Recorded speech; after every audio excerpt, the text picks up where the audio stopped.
अस्सलाम वालेकुम जी। साराना ऑफिशियल में मैं आपको खुश आमदीद कहता हूँ और उम्मीद है कि मौसम बदल रहा है तो उसके मुताबिक ज़रा आप अपना ख्याल रख रहे होंगे। रात को एसी वेसी ना चलाएं, इससे जो है मौसम बदलने की वजह से अब बुखार, नज़ला, खांसी, ज़ुकाम जो है ये बढ़ रहा है। बच्चों को भी इस बात से करें और वैसे भी ये जो ये अब ठंडा पानी पीने की आदत है इसे कम करें। मौसम बदलने से ठंडा पानी नुकसान पहुँचाएगा।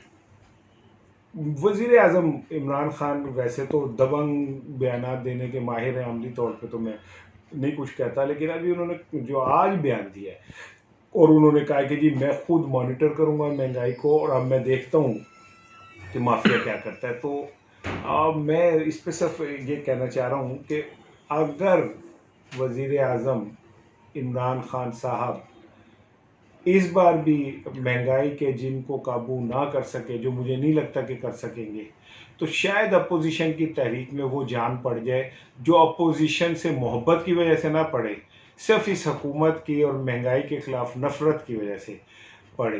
क्योंकि अब आम आदमी का जीना तो खैर मुहाल था ही, अब जो लोअर मिडिल क्लास है उनके लिए भी मसाइल का सामना है। इस पर वीडियो में मैं आपसे बात करूंगा कि ये जो अपोजिशन की तहरीक है क्या ये कामयाब हो सकती है, और अगर ये कामयाब हो सकती है तो कैसे हो सकती है, और क्या हुकूमत इस तहरीक के हवाले से कोई अपना होमवर्क मुकम्मल कर चुकी है।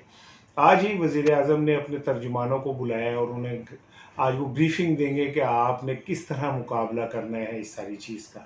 लेकिन मुझे ऐसा लगता है कि बहुत सारी चीज़ें ख़ुद वज़ीर आज़म इमरान खान के हाथ में नहीं हैं और वो खुद लाइल्म होते हैं। जैसे अगर उन्हें कहा जाए कि पेट्रोल की कीमतें बढ़ गई तो कहते हैं मेरे तो इल्म में नहीं था, चीनी की कीमतें बढ़ गई तो मेरे तो इल्म में नहीं था, फला बंदा जो है उसका नाम ECL में डाल दिया, मेरे तो इल्म में नहीं था। अब ताज़ा तरीन ये जो अपोजिशन पे बगावत का मुकदमा दर्ज हुआ तो वज़ीर आज़म के इल्म में नहीं था। तो ये एक खुद बहुत बड़ा खौफनाक अलमिया है कि वज़ीर आज़म के फिर इल्म में क्या है। क्या वज़ीर आज़म के इल्म में ये नहीं है कि जो गंदम माफिया है वो तो खुद उनके पास बैठा हुआ है, चीनी माफिया खुद उनकी गोद में बैठा हुआ है, घी माफिया खुद उनकी गोद में बैठा हुआ है।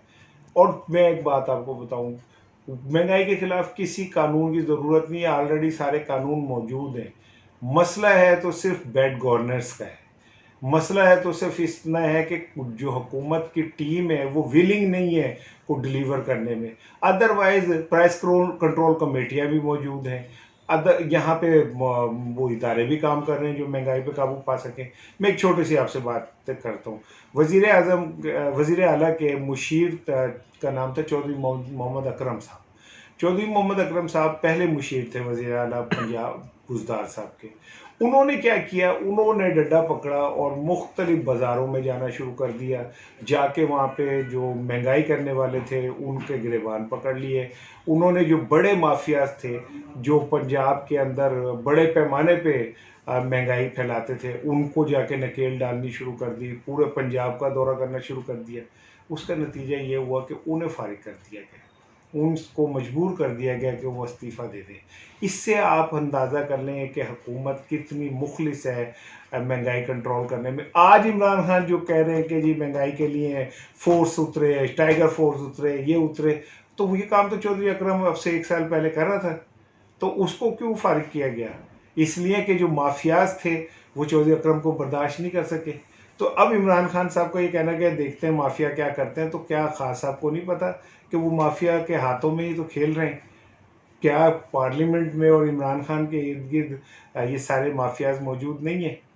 मुझे ऐसा लगता है कि वज़ीर आज़म इमरान खान साहब को खुद इदराक और समझ नहीं आ रही कि उन्हें करना क्या चाहिए, और हो सकता है उन्हें पता चल जाए कि उन्हें क्या करना चाहिए तब तक उनके हाथ से गेम निकल गई हो। अपोजिशंस के हवाले से वज़रा जो मर्ज़ी कहें कि हमें उनकी कोई परवाह नहीं, हमें ये नहीं, लेकिन ऐसा लगता है कि हुकूमत कुछ खौफ का शिकार है। गुजरांवाला में कल एक कॉर्नर मीटिंग में जिस तरह छापा मारा गया और लोगों को गिरफ्तार किया गया, उससे अंदाज़ा होता है कि हुकूमत एक खौफ में मुब्तला है अपोजिशन की तहरीक के वाले से। मैं ये नहीं कह रहा कि अपोजिशन की तहरीक से हुकूमत चली जाएगी, लेकिन ये खौफ हुकूमत में मौजूद है कि अवामी नफ़रत जो तेज़ी से बढ़ रही है महंगाई की वजह से, बेरोज़गारी की वजह से, कहीं वो कन्वर्ट ना हो जाए अपोजिशन की तहरीक में और हुकूमत को संभालना मुश्किल हो जाए। لیکن خالی بیانات سے اب بات نہیں ٹلنے والی. اب ڈیلیور کرنے کی بات ہے اور مہنگائی کو کنٹرول کرنے کی بات ہے، جو مجھے نہیں لگتا مہنگائی کنٹرول ہوگی. شیخ رشید صاحب نے کل کابینہ کے اجلاس میں یہ اعلان کیا ہے کہ نومبر اور دسمبر میں آٹے کی قیمتیں مزید بڑھیں گی. آپ اندازہ کر لیں کہ اگر آٹے کی مزید قیمتیں بڑھی نومبر اور دسمبر میں تو غریب آدمی کہاں کھڑا ہوگا، کہاں اسٹینڈ کرے گا. ایک گھر جس کے اندر 8-10 افراد ہوں اور ایک فرد 2 روٹیاں کھاتا ہو، تو یہ اگر 2 وقت کی روٹیاں اکٹھی کریں 10 افراد کی تو 40 روٹیاں بنتی ہیں. اور اگر روٹی کی قیمت 10 روپے ہو جائے تو 400 روپے کی تو روٹی ہی بن جاتی ہے. غریب آدمی زندہ کیسے رہے گا؟ اگر اور پھر آپ کو میں بتاؤں کہ خاموشی سے حکومت نے بجلی کی قیمتیں بھی بڑھا دی ہیں. تو یہ حکومت عام آدمی لے کے آیا تھا اپنے ریلیف کے لیے، لیکن یہ آہستہ آہستہ ریلیف اس کے لیے اذیت میں بدل رہی ہے. عمران خان صاحب کے پاس اب بھی موقع ہے کہ وہ آؤٹ آف دا باکس کوئی فیصلے کرے، آؤٹ آف دا باکس جا کے کوئی ڈیسیژن لیں اور کمپرومائز سے باہر نکلیں، خوف سے باہر نکلیں. اپنے ڈیسیژن لیتے ہوئے ڈرتے ہیں، اس سے باہر نکلیں، تبھی کچھ ہوگا، ورنہ ان بیانات سے اب کچھ نہیں ہونے والا.